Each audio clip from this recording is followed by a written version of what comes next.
healthcare CEO assassination. Do you have? I got all kinds of stuff on it, brother. Oh man! So this will segue into that. Yeah. Okay. Yeah. So my thought was, I saw the assassination video. Did you see it? I haven't watched the video. I will. Keeps getting taken down.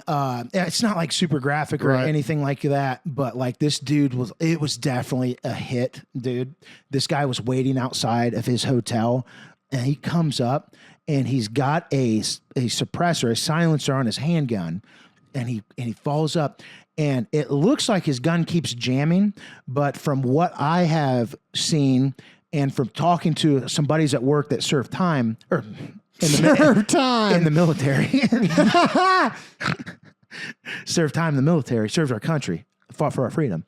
They are subsonic rounds, and so when you use just me not knowing anything about guns, it seems like it's super overkill to use a suppressor and subsonic rounds, but essentially there's not enough pressure for it to rack itself, so it appears that gun is jamming, but he's actually racking it because of the subsonic rounds. Okay.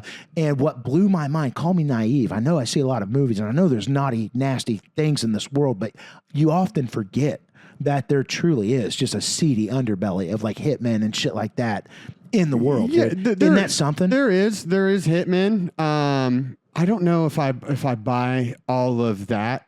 I obviously whoever did it knows what they're doing. You don't think that it was like an orchestrated hit? The guy was professional, clean. Not necessarily, and kind of here's why. All right, he was the United Healthcare CEO, right?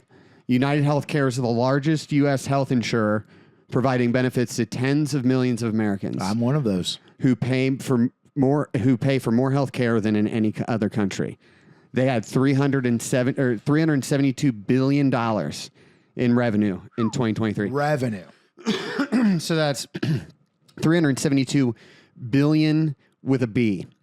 All right. And if you look at what they've done, they're like the policies and the actions that they take have killed millions of Americans. There's no way around that.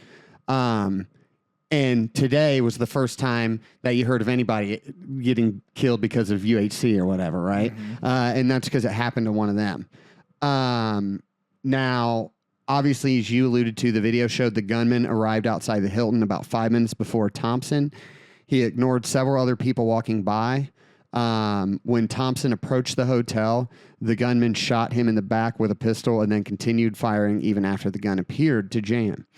Looked to me like the first hit was in the calf because it was in his leg because he like drops down, and I read that the first shot was in the calf, and then he lights him up 3 more times. Yeah. And the tricky part about it, let me read a little bit more about the company for a second. The company itself is being sued to the tune of millions for defrauding customers and medical providers. American Economic Liberties Project keeps a tab on all their violations. I probably could have done a whole podcast. They literally just list like violations on their website, but they primarily break down into 4 categories. Those 4 abuse categories are patient privacy violation. So they've been known to violate patient privacy by using their data without their consent. A huge one is upcoding and overbilling. They have a history of upcoding, which is submitting medical codes to federal programs for more serious and more expensive diagnosis or procedures than what was necessary, diagnosed, or performed. As a result, they overbill the federal government, wasting millions of taxpayer dollars. They will deny patients care, which is the denial of care violation, and that they need in order to reduce costs and boost company revenue. This includes ignoring medical advice from their own in-network providers, and then anti-competitive steering of patients and providers. Their size, their vertical integration, the market power allow the company to utilize anti-competitive tactics to steer patients to their owned providers for care and illegally require practices not to compete for physicians. And so like one example of one of the lawsuits, one of the bigger ones, is they used an algorithm to deny claims for post-acute care services. The proposed class action was filed Monday. I don't know what date that was, by the families of 2 deceased members who argue that the insurer illegally deployed the NaviHealth platform to deny medical care to seniors. The lawsuit said that the technology has a 90% error rate. The plaintiffs. That's insane. Yeah, the plaintiffs allege that despite that high error rate, United Health continued to deploy the technology because a very small number of members, less than 1%, generally appealed denied claims. Defendants, the United 90% is not a mistake, by the way. I know. They bank on the patient's impaired conditions, lack of knowledge, and lack of resources to appeal the erroneous AI-powered decisions, they said in the lawsuit. And so they do quite a bit. I did a lot of digging today. Looks like it. And these are like some quotes from some people I read that was talking about, the company, right? This guy said, I had a child with significant health issues, and she would have died many times without the proper health care. Fortunately, my wife and I had been paying our insurance premiums faithfully for years and years. This is what insurance is for, right?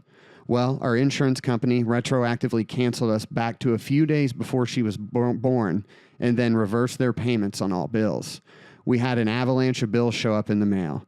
Seeing as how we couldn't pay $1.3 million, we ended up having ruined credit. We had to fight tooth and claw legally, as what they had done was egregiously against the law. So they restored our coverage, paid all the bills, then retroactively canceled my daughter again. New battle, same result, more headaches, more wrecked credit.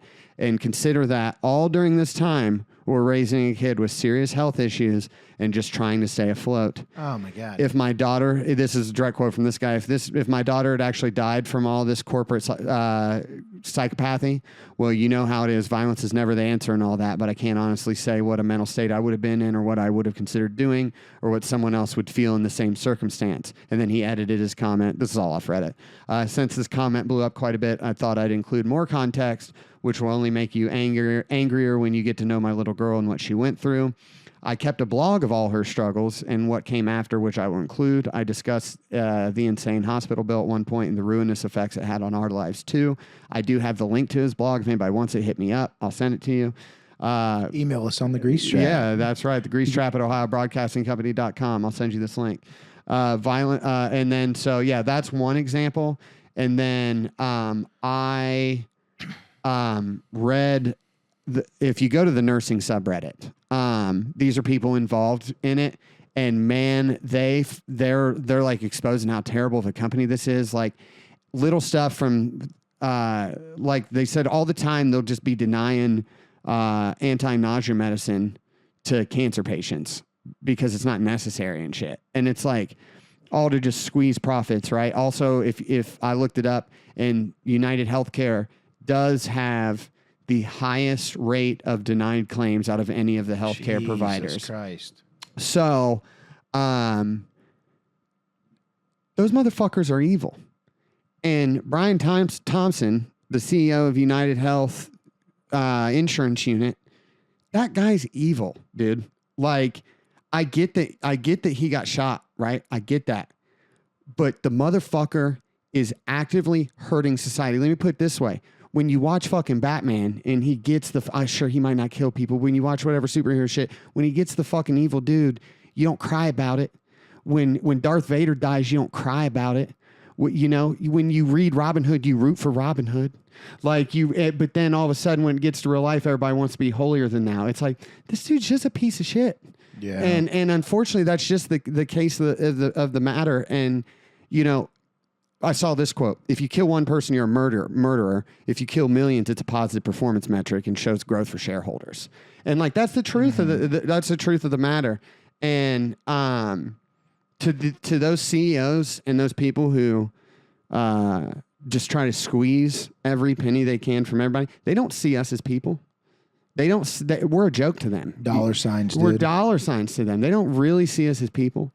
And so when you read these stories of the way they fuck with people's lives, and the way they ruin people's shit, it's no surprise somebody wanted him, dude. Yeah. And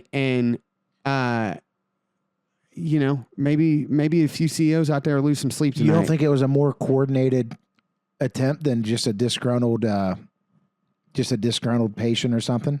Well, I mean, you know, there's a lot of talented people out there, right? Sure. And ex-military and shit. They're the biggest healthcare provider in the country. Yeah. and what if they fucked around and killed his kid?